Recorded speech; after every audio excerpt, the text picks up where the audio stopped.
I am Padre del Valle.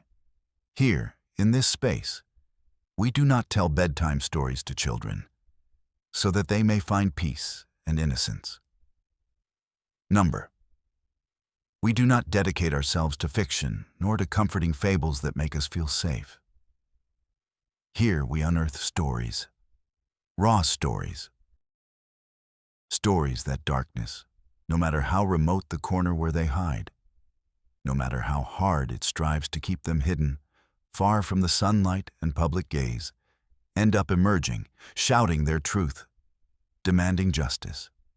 What neighbors fearfully called the house of tragedy, the mansion of silence, was not a pious legend.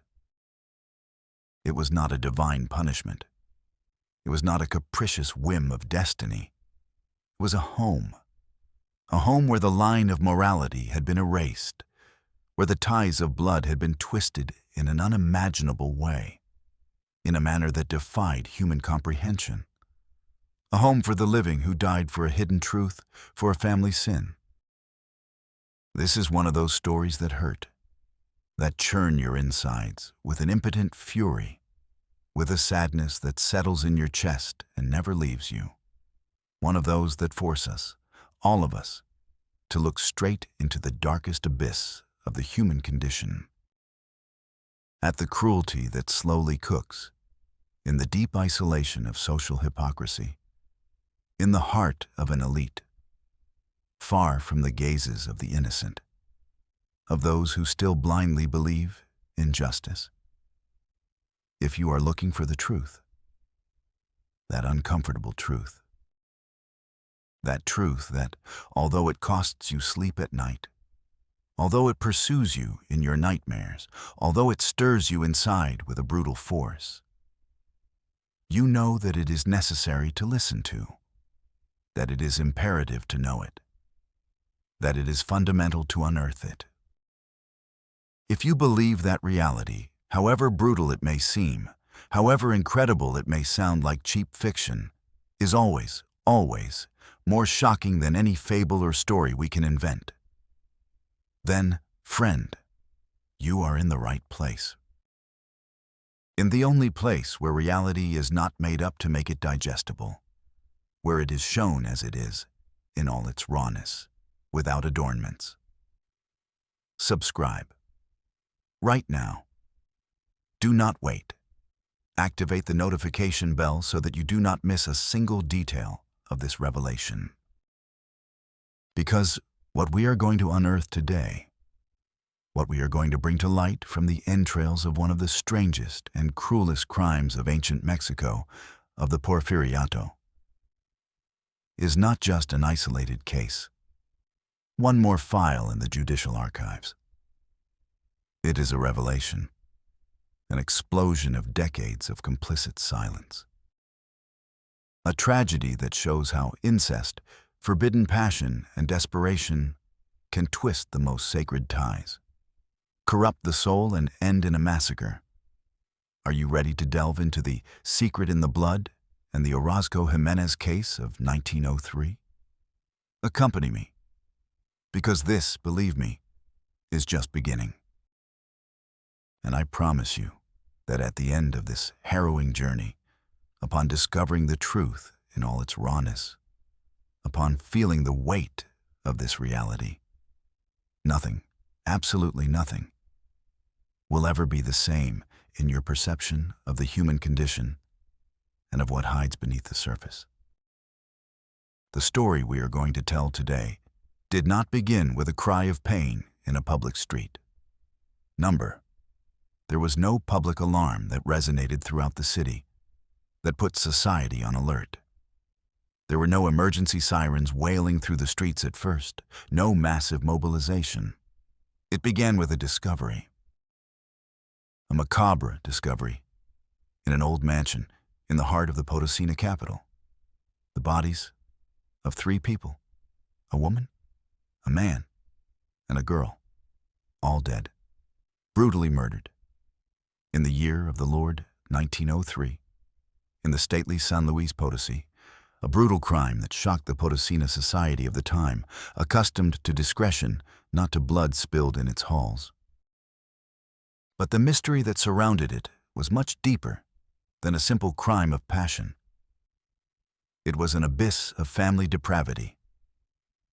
Our catalyst in this nightmare, the man who dared to dive into this abyss of blood and secrets, was not a rural doctor or social worker of the time.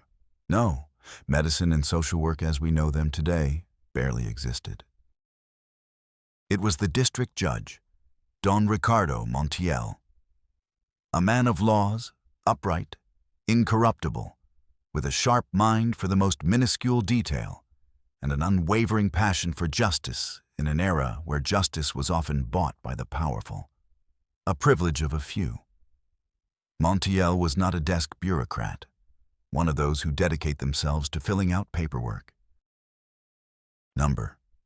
He was a bloodhound for the truth, obsessive, implacable, with more scars on his soul from the corruption he had witnessed than on his body. Why did Montiel, a man of his position, get so deeply involved in this case, in this triple murder, that at first seemed like a common and ordinary crime of passion, worthy of the pages of red note newspapers? That is the first question we ask ourselves. And the answer, as in all cases of deep darkness, is simple and complex at the same time. Montiel was not one of those judges who conformed to the official accounts, to the neat and convenient versions presented to him by the elite. He had seen too much hypocrisy, too much unpunished injustice behind the big surnames, behind the marble facades.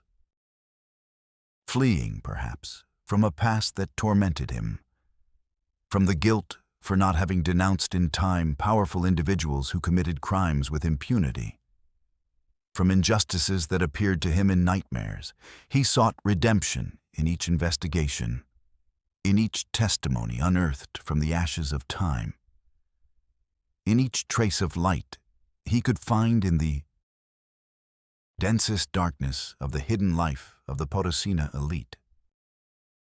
Here, in the bustling and chaotic San Luis Potosí of the early 20th century, among its neoclassical buildings and its colonial sewers, he believed he could find it. A place to heal his own soul, slowly and painfully, file by file, while searching for the truth for others, for those who could no longer speak, for those who had been silenced by the weight of a secret. His daily life was a maelstrom of notarial documents, of tense interrogations of servants and neighbors, of hopelessness, of human brutality that was revealed little by little. Secret family files, testimonies veiled by fear, unresolved disappearances that the press ignored. Atrocious homicides that accumulated in the annals of the city, but were not investigated with the same zeal. An honest job, yes, in its own way. Exhausting, indescribably. The hours were endless. Days blended with nights, locked among old files and the yellowish light of kerosene lamps. The resources, limited to the absurd in an era where forensic technology was rudimentary, but gratifying in its perverse way, or so he thought in his few moments of reflection. He had that spark of the old wolves of the law, that iron conviction that every small action, every clue followed until exhaustion, every testimony gathered with patience, every fragment of information, added up in the unstable balance of historical justice and of truth. Obsessive, perhaps? Implacable, without doubt. But his obsession was a shield against the cynicism that corrodes everything. And, as he would soon discover, a dangerous blindfold that prevented him from seeing the hidden truth, the truth beyond known violence, the one that was gestating in the depths of blood, in the heart of a family. Montiel believed in the law, in the civil and criminal code of the time. He believed in justice, even if it was blind, slow, and often unjust for the disadvantaged. He believed that every event, however brutal, had an explanation, a motive, a perverse logic that could be unraveled, that human reason could understand. He blindly trusted that if one followed the rules of judicial investigation, the clues, the evidence, the truth would come to light. The past would be exposed in all its horror. He clung to logic, to order, to justice.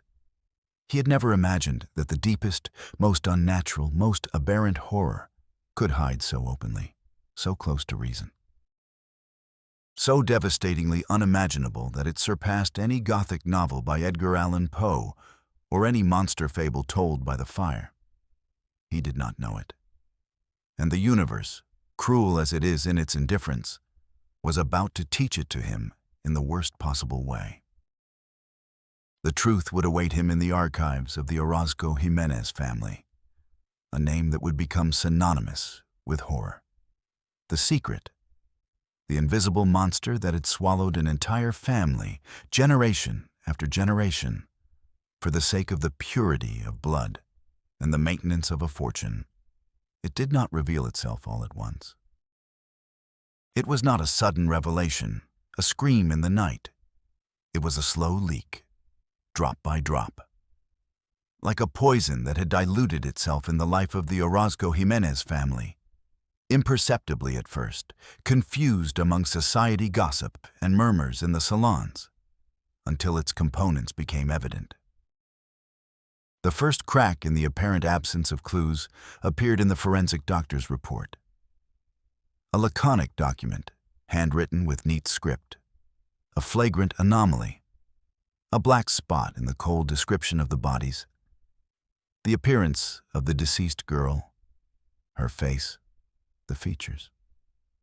Strangely similar to that of the woman, her mother. And to the man, her father. But the similarity went beyond the normal, beyond what was genetically expected between parents and children. The doctor, Dr. Benavides, a young forensic pathologist with little experience, recently graduated, commented to the judge with a voice barely audible. "They are very similar, Mr. Judge. Too much. There is something peculiar. A whisper of something beyond the normal, beyond the predictable." The doctor, frightened, refused to say more, his lips sealed by discomfort and fear of what his own observation implied. Silence. One more wall. But the pang, that hunch that only investigators with true vocation know. A red light blinking in Montiel's mind, a warning that there was something rotten under the veneer. The second clue arrived in the form of a rumor he heard from an old laundress, a woman who had worked for the Orozco-Jiménez family for decades, a source who knew the secrets of the house inside out. She spoke of the cousins who did not separate, of a love that went beyond family ties, of a forbidden love, and of a child of shame who never left the mansion, who was always hidden.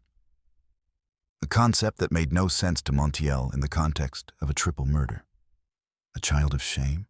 How was that possible?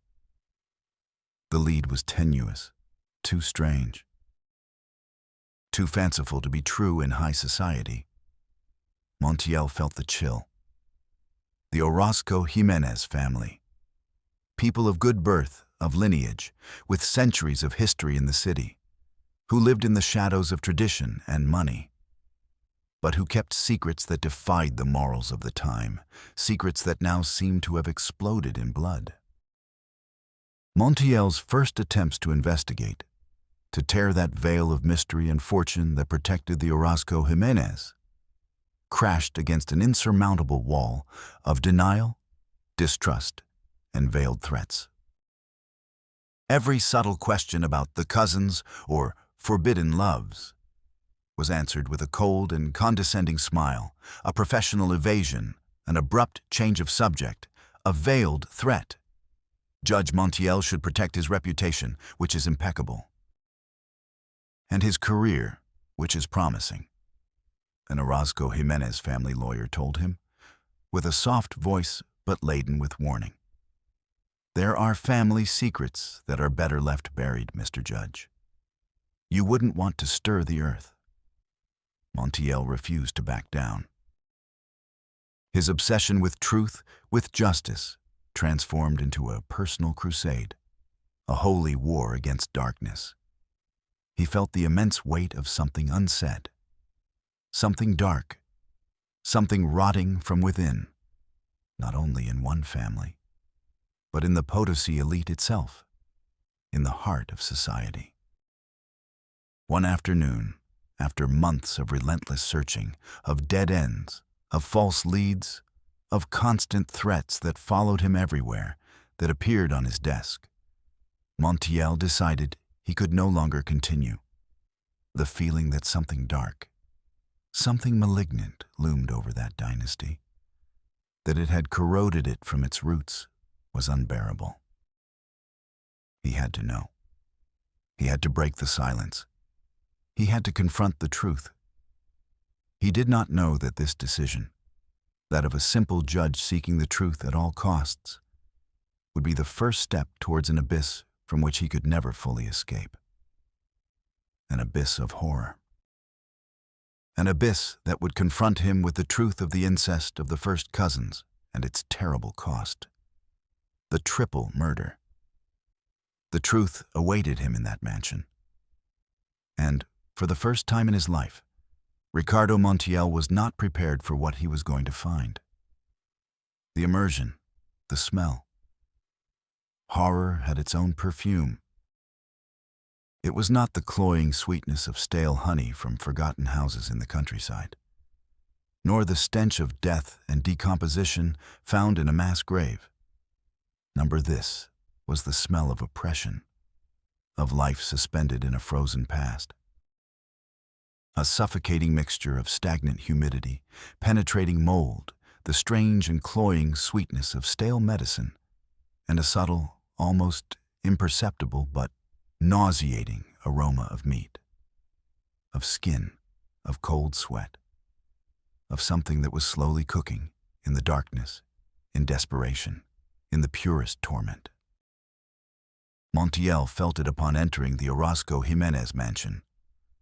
A blow to the face, a sensory slap that made him step back, his stomach churning, his throat dry, his eyes watery from the impression.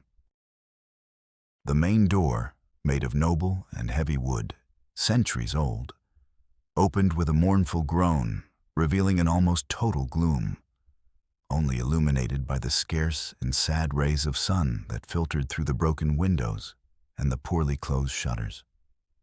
The darkness was profound, absolute, like a black veil that enveloped every inch of space, that took your breath away, that suffocated you. The flickering light of Montiel's kerosene lamp barely managed to pierce the gloom, revealing endless corridors that vanished into the darkness.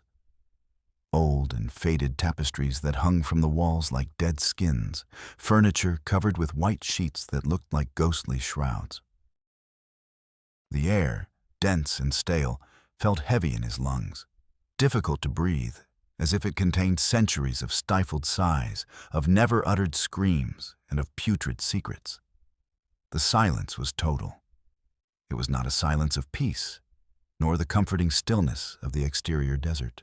It was an oppressive silence. A silence that screamed without sound. A mute lament that embedded itself in the soul and froze your blood, paralyzed you.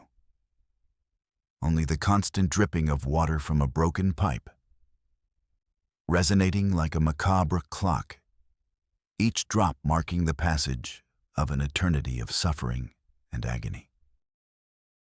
And the unbridled, furious beating of his own heart, thundering in his ears like a war drum, warning him of the imminent danger and of what he was about to find in that stately hell, in that living mausoleum. He advanced slowly along the corridor. Each step was a torture for the soul. The light from the lamp met the scene.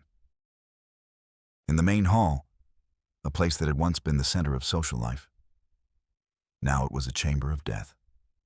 The bodies of 3 people, lying on the marble floor amidst a puddle of dry blood. A man, a woman, and a child. And what he saw left him frozen. His heart stopped dead. An immense knot formed in his throat, blocking any sound from him. He wanted to scream, to run, to vomit until his entrails were empty, until he cleansed himself of the horror. But his feet were nailed to the ground, as if they had rooted themselves to that hell, incapable of moving. Their bodies, they were the living proof of a violent, brutal death.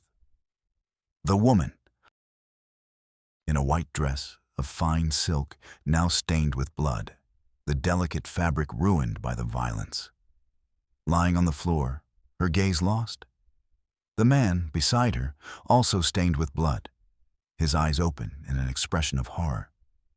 And the girl, small, hardly a tiny bundle, covered by a frayed blanket, her body. It was the living proof of abandonment and prolonged illness. Pale skin, almost translucent, covered in rashes and sores. Prominent bones, visible under the thin layer of skin. Thin arms and legs, atrophied by lack of movement. Her hair tangled, covered in dirt. Her eyes, those eyes, they were large, empty, lost. Looking without seeing, with a gaze that was no longer human, that had lost all brilliance, all spark of life. They looked like eyes of a soul lost in limbo, trapped between 2 worlds, without hope of escape. She was the girl of shame, the one who could not be seen, the shock, forensic and human. Montiel, at that moment, was not only a judge, a man of laws. He was a human being confronted with the most absolute horror. The disgust, the rage, an impotent fury that burned his veins, that made his hands tremble.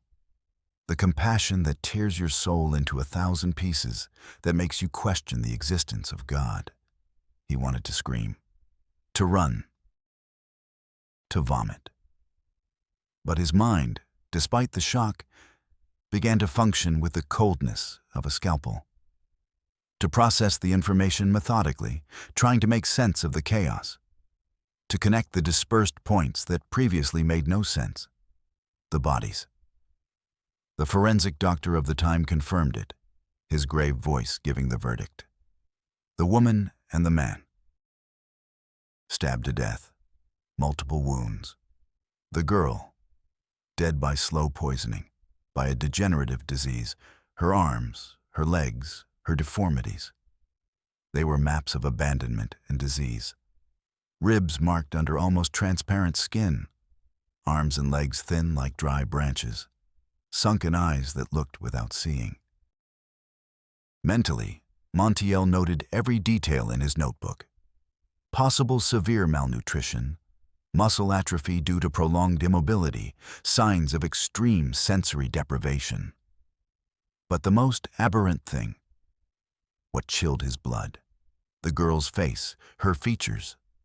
They were an unsettling mixture of the faces of the woman and the man, a disturbing symmetry, a resemblance that went beyond the familiar, beyond what was genetically expected between parents and children. They were first cousins. The woman, Julia Orozco, the man, her cousin, Roberto-Jiménez, and the girl, their daughter, fruit of inbreeding, of incest. And the laundress's confession now made sense, a macabre sense. The girl of shame who was hidden, product of a forbidden union. The power dynamic was now terrifyingly clear. It was not a simple elite family. It was a secret guarded with zeal for generations, a secret that protected the inheritance. Julia and Roberto, in love, or perhaps condemned by the family tradition of marrying among cousins, of keeping the blood pure and the fortune intact. The incest. And the girl, born with the tragic consequences of that union. Malformations, genetic diseases, a life of hidden suffering, and the murder. Who killed whom? The investigation revealed the horror, the outcome of the tragedy. Roberto, the cousin husband, had killed Julia, his cousin wife, in an attack of jealousy and desperation. Upon seeing his daughter's terminal illness, upon realizing the weight of his sin. And then, maddened by guilt and desperation, he had poisoned the girl to free her from her suffering. And finally, he had committed suicide, unable to bear the weight of his crimes. A triple murder, a tragedy that would stain the name of the Orozco-Jiménez family forever. By the incest. By a forbidden passion that ended in blood. To what end? Why did such depravity extend for generations? Why did the elite consider it normal to maintain the fortune? Rage rose up Montiel's throat, a righteous fury. How does one rebuild a soul so broken by horror? How does one live with the guilt of a lineage that condemns one to aberration? How does one expose the truth without destroying everything in its path, without causing more pain? The root of the silence, the prehistory of this horror, was not a story of extreme and abject poverty, of unavoidable rural ignorance, of abandonment in a shack forgotten by God. This was a story of absolute control, from a sickly obsession with the purity of blood. With fortune, with a lineage that condemned itself for the sake of money, of social position. To understand the Orozco-Jiménez triple murder and the horror that had corroded that elite community, that social stratum, one had to go to the origin. To the foundational trauma of that dynasty of pain, the Orozcos and the Jimenezes. How could a family so powerful, so educated, so influential in all social and political circles of the time, fall into such an abyss of perversion, of silent and methodical cruelty that would end in blood and in a humiliating public exposition? Everything began with the great-great-grandfather Orozco, a rich landowner, a wealthy miner, cruel and authoritarian from San Luis Potosí, a man of iron principles, but twisted, obsessed with the inheritance of his lands and his businesses, with the maintenance of his vast patrimony, with his fortune and his blood not being contaminated by strangers, by outsiders of inferior condition. For this, he imposed a regime of strict endogamy in his family, an unbreakable norm. His sons and his daughters would marry among themselves, regardless of kinship. Cousins with cousins, uncles with nieces. A perverse tradition that became family law, a pact of blood and money. The basis of his depravity was simple in its brutality. The great-great-grandfather blindly believed in the creation of a pure bloodline, a kind of genetic elite that would maintain his fortune and his power for centuries. He believed that if his children and grandchildren did not marry anyone from outside, if they remained within the family circle, their blood would not be contaminated by people of inferior class or with external diseases. A perversion of tradition, of common sense, of the most basic morality. For this, he forced incest. If someone refused, if they dared to disobey, they were exiled, disinherited, psychologically tortured until submission, until their will was broken. The terror, the veiled threat. Incest, it was not an act of desire or passion, of individual depravity. It was an imposition, a direct order from the patriarch. Under threat of losing everything, the land, the status, the honor, life itself, the children born from these unions were presented as gifts from God, blessings, that ensured the continuity of the purity and family fortune. But the results were devastating. With each generation, genetic diseases multiplied. Grotesque deformities, severe mental retardation, blindness, deafness, degenerative diseases that consumed life from within, condemning the descendants to an existence of suffering and concealment. The lineage rotted from within, while the fortune, ironically, remained intact, accumulating more and more riches. The architecture of silence was built with walls of fear, of absolute terror. The internal rules of the family were clear, instilled through pain, privilege, and threat. Obey or die. Don't speak, never. Don't look. Don't listen. The disease that consumes us is a punishment for sin, a test from God. They were forged in the most absolute despair, in the annihilation of hope, in the denial of one's own humanity. A prison of flesh and blood, where the will was annihilated for the sake of inheritance and the purity of blood.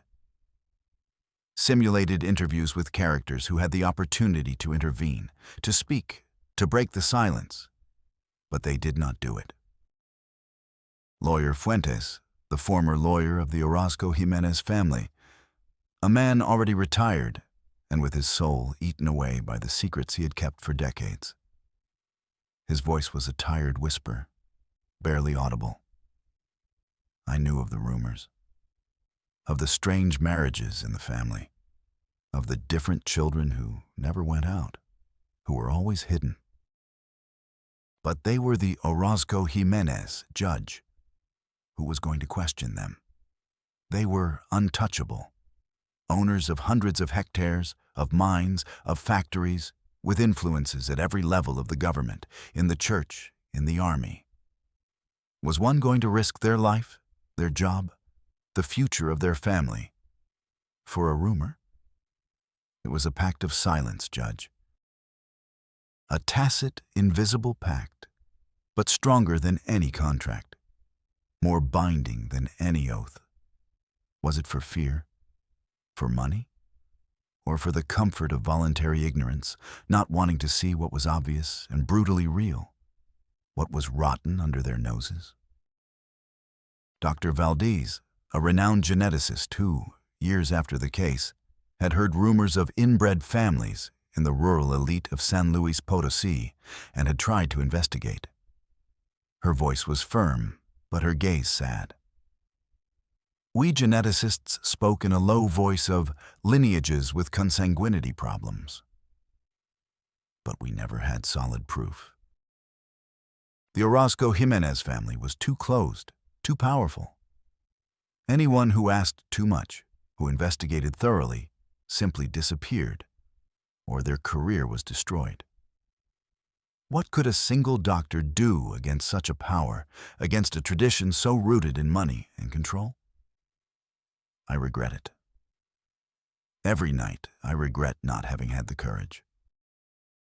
Not having shouted louder, not having moved heaven and earth. But cowardice. Sometimes it is a force greater, more paralyzing than courage. It freezes you. It nullifies you. It turns you into an accomplice without wanting to. Is cowardice a valid excuse before such a crime? Or is it, in itself, a form of complicity, of allowing evil to persist and grow in the darkness? When does inaction become a crime against humanity itself?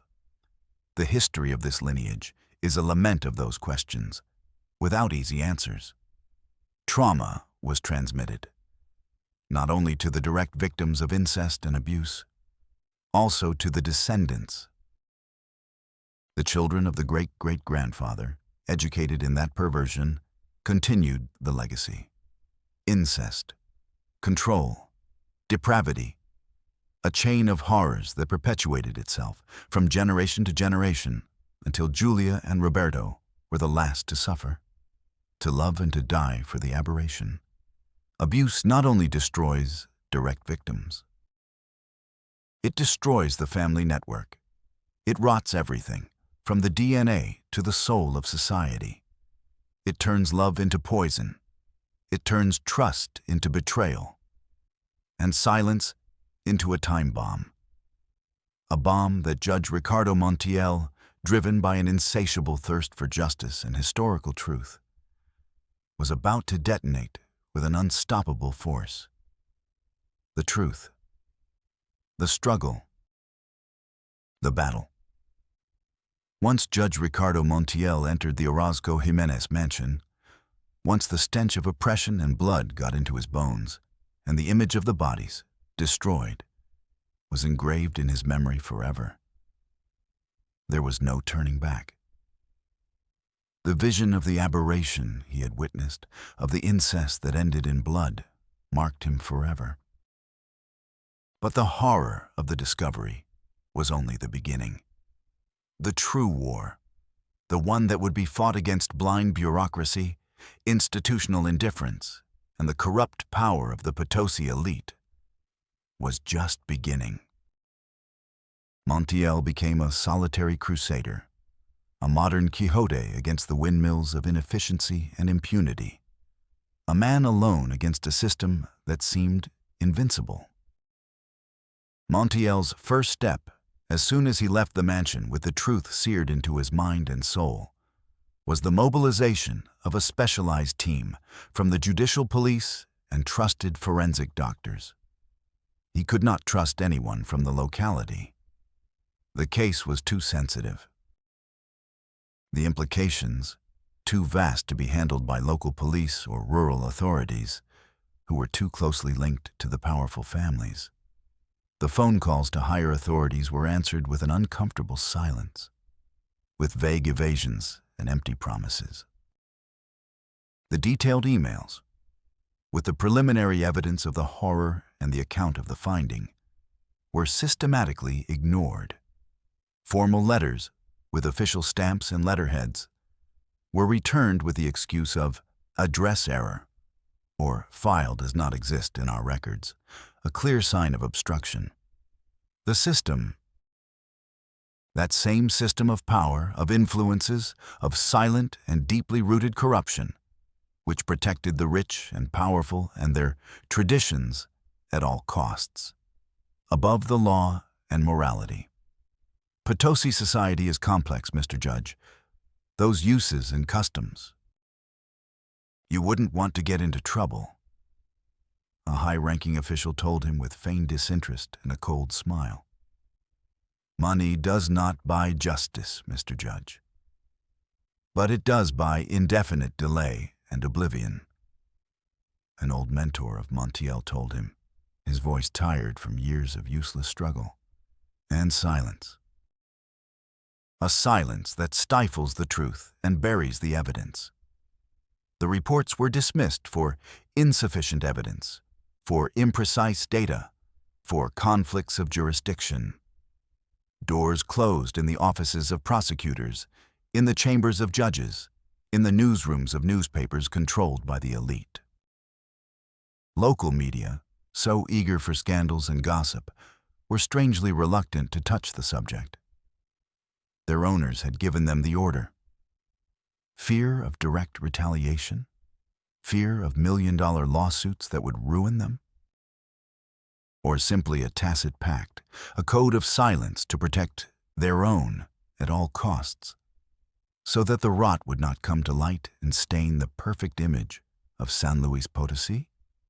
Montiel felt the frustration, the rage, a burning fury that scorched his insides, that consumed him from within, threatening to devour him.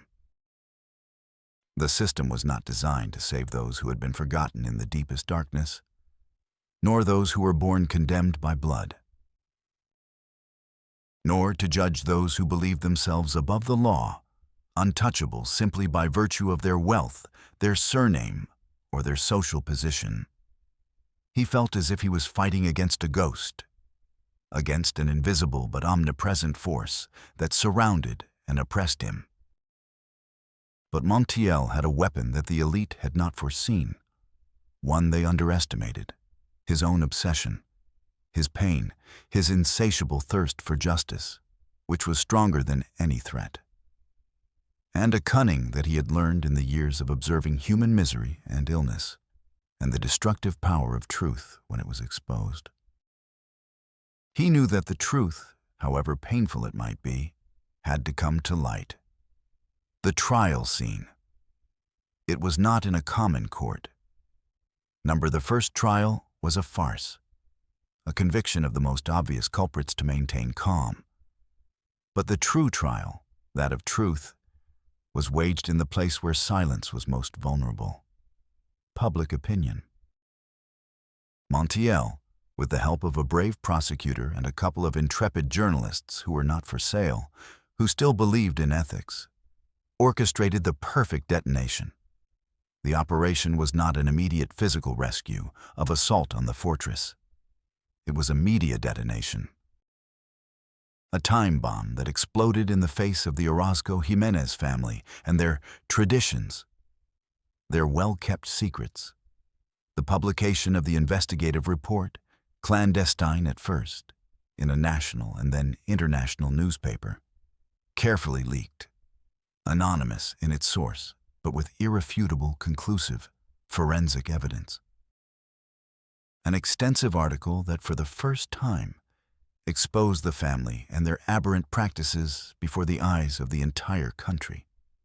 That revealed incest, genetic diseases, births with deformities, abuse, the triple murder. The complicity of the silence of the authorities who looked the other way. The impact was seismic. An expansive wave that shook the foundations of tradition and ancestral power.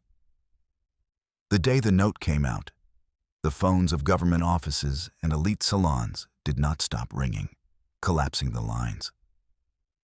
They were not congratulatory calls. They were of panic, of rage, of disbelief at the exposure, the surprise of society. The family's reaction was, as expected, of unleashed fury, absolute denial. Threats against Montiel and the journalists, million-dollar lawsuits for defamation. Lies, infamous slanders, an intruder who does not understand our customs, shouted Patriarch Orozco in an official statement to the press, his voice trembling with contained anger. His lawyers appeared on television, with haggard faces, denying everything, attacking Montiel, calling him unbalanced, crazy, family destroyer. But it was already late. The seed of scandal was sown. The poison of truth had spread through the media, through social networks, through collective consciousness. The victims. Julia, Roberto, and the girl. Their lives were abruptly cut short. But their case became a symbol. For Montiel, exposing the truth was his own form of liberation, an act of justice that transcended time. For Potosí society, it was the beginning of a reflection, of the breaking of a veil of silence that had covered them for too long. The legal system, in its own way, tried to close the case, to turn the page. But can a case like this be closed? Can such genetic and moral depravity be forgotten? Can the spilled blood be erased? The long and winding road of healing. This was not a path of rapid recovery, of magical solutions that erase everything. It was a tortuous path, full of emotional ups and downs, of constant pain, of unexpected relapses, but also of small, almost imperceptible triumphs that accumulated slowly, like dewdrops in the desert. This healing was not for a superficial physical wound that heals with a bandage. It was for a shattered soul, for a family dismembered by the most absolute depravity, and, in some way, for society itself, which needed to see that neither all tradition, nor all distance, nor all silence can buy eternal impunity, nor bury the truth forever in oblivion. They cannot erase the stain of blood. The diagnosis for the Orozco-Jiménez case, After months of exhaustive evaluations by a multidisciplinary team of psychiatrists, psychologists, neurologists, and forensic doctors of the time, was clear and devastating. Incest between first cousins as a direct cause of the girl's genetic diseases and malformations. Roberto's madness and desperation, exacerbated by the guilt and horror of the truth. The reports detailed the brutal extent of the psychological and physical damage in each person involved. The cultural shock of Potosí society upon confronting the truth was brutal. An impact that paralyzed them, that made them question everything they thought they knew about their elites. For the first time in the city's history, a truth so abominable, so disgusting, was made public, breaking the veil of their supposed morality. They did not scream from physical pain. They screamed from fear, from incomprehension in the face of the unknown, in the face of a reality so new and overwhelming that it shattered their foundations. Teams of investigators and forensic analysts were assigned to them. The beginning of the investigation was a trauma in itself. Society's distrust was absolute, total, not towards the investigators, but towards its own elites. They refused to speak, to cooperate, to be touched by the truth, for fear that it would splatter them. They seemed like wounded animals, cornered in a corner of the cage, unable to escape their own minds, prisoners of their memories. Montiel worked day and night, without rest, closely following the progress, being the crucial link with the outside world.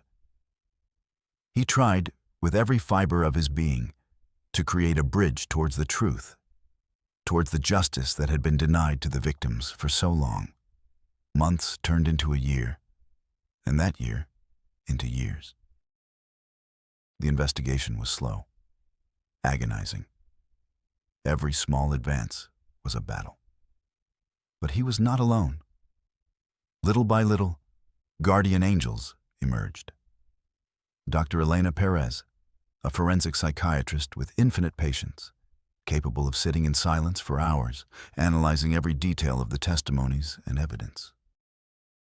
The historian José Luis, an empathetic man with a kind smile, who taught Montiel to trust through constancy and unconditional respect, to see history from the perspective of those who suffered. Anonymous heroes who returned to him, step by step, hope in the truth and in justice's ability to transcend time. Dr. Perez worked with the testimonies and forensic evidence, trying to decipher the minds of those involved. First, she only observed from a distance. Then, she offered them simple materials, old documents, faded photographs. Little by little, the truth began to respond to stimuli. One day, after 8 months of silence and stillness, the case began to take shape, to reveal its brutality. A simple act, a miracle for all who witnessed that moment. It was the first step of a long journey. The historian José Luis helped him reconstruct the family's history, slowly, one detail at a time. The inheritance, the cousins, the children's illness. The sound of those words was music to Montiel's ears, who visited it constantly, observing each advance with a mix of joy for the truth and sadness for the horror. The first time the case was presented in a judicial forum, with all the evidence and testimonies, a genuine, luminous smile, which he had not known in his life, appeared on Montiel's face. The first time the file was closed with the truth written, with the cause of the murders exposed, there was an explosion of emotion in the room. One step, one bridge, one connection. In a moment of lucidity, Montiel murmured, "The truth has prevailed, even after death."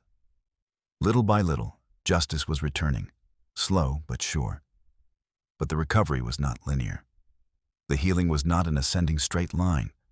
Trauma was a persistent shadow. The scars did not completely close in the city's memory. Nightmares assailed him every night, reliving the horror lived in the mansion. Panic attacks left him paralyzed. The irrational fears that persisted, of enclosed spaces, of darkness, of any shadow, turned him into a fragile, timid being. Sometimes, the regression was brutal. It returned him to hell. There was a significant relapse event. One day, Montiel, who was already a respected judge and had achieved astonishing progress in his career and in his personal struggle, panicked during a therapy session upon hearing an old popular song from the Porphyrian era that was said to be Julia Orozco's favorite. The melody transported him back to the mansion, to the horror of his past. He hid under the table, trembling uncontrollably. He groaned. He cried. His eyes emptied again, the look of a tormented being, the same one he had seen on the faces of the dead family. It was a devastating relapse, a brutal reminder that the past is always there, lurking in the shadows of the mind. That darkness, once known, never completely disappears. That the mind, no matter how much it struggles, holds the most atrocious memories. Dr. Perez and Montiel met. They were exhausted, with tired souls. But they did not give up. They reinforced the therapies. They increased psychological and psychiatric support. And it was then, just when they thought the worst had passed, that Montiel, during a session analyzing old documents, found a new file, a forgotten file among unclassified files, a file with a symbol that Dr. Perez did not recognize. It was a kind of coat of arms, a coat of arms of another noble family, of lineage in San Luis Potosí, and a name written with difficulty, by hand, Montenegro.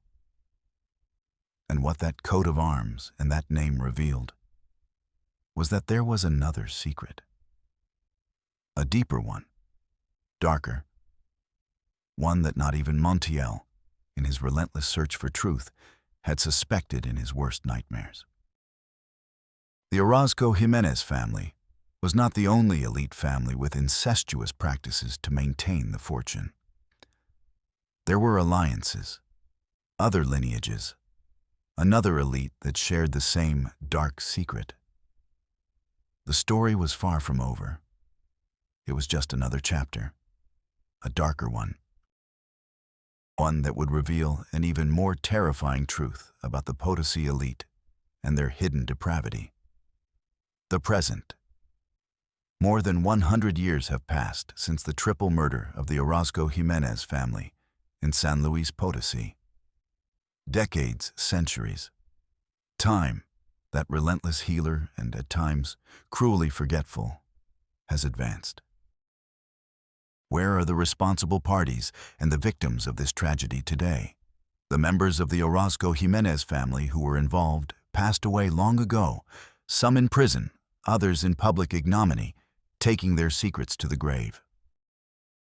The reputation of both families, the Orozco and the Jiménez, was stained by the scandal.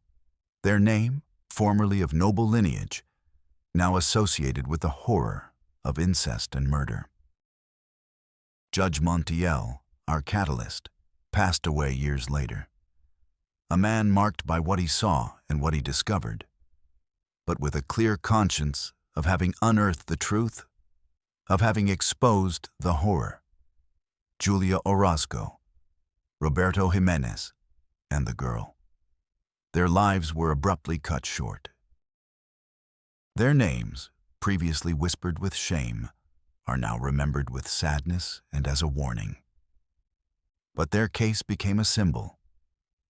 For Montiel, exposing the truth was his own form of liberation, his way of honoring the dead, an act of justice that transcended time. For Potosí society, it was the beginning of a reflection, of the breaking of a veil of silence that had covered them for too long. an open wound that reminded them of the dark side of wealth. The legal system, in its own way, tried to close the case, turn the page, bury the scandal. But can a case like this be closed? Can such genetic and moral depravity be forgotten? Can the stain of blood shed by ambition and forbidden passion be erased? The legacy of this case persists in the judicial archives, in the rumors whispered in the old neighborhoods, in the memory of the city, in the streets surrounding that cursed mansion. The story of the Orozco-Jiménez first cousins, which ended in a triple murder due to incest, is a brutal reminder of how perverse traditions, excessive ambition, and complicit silence can lead to the total destruction of a family, of a lineage. It is a monument to the choice of truth, however painful it may be, for the high price paid for it. How many secrets in the blood exist at this precise moment, in this vast and diverse country, in this seemingly civilized world, hidden in the secret archives of the elites, or in the depths of rural communities, or in forgotten judicial files? How many families, kidnapped by ambition or ignorance, forced into the most absolute degradation, live in their own prison, waiting for a rescue that may never arrive? How many forbidden games end in tragedy, in death, in the destruction of souls, because society preferred to look the other way? There are no easy answers. There never are for the deepest human pain. Only difficult questions.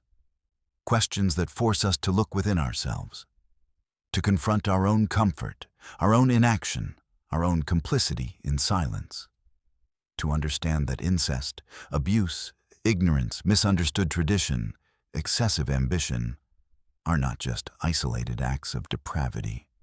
They are a system, a network of toxic relationships nourished by fear, a social disease that can destroy the human soul to its annihilation. I am Father Del Valle, and we believe that the only way to combat darkness is by lighting a light, however small it may seem, however faint its flame may be. Even if it burns our hands, even if it hurts to the soul, even if power, ignorance, or depravity try to extinguish it. Because the truth, however terrible it may be, however brutal it may show itself, is always the first step towards justice, towards healing, towards a future where silence is not a refuge for horror, where every life, every family, has the right to freedom, to dignity, and to the light of hope. See you in the next story.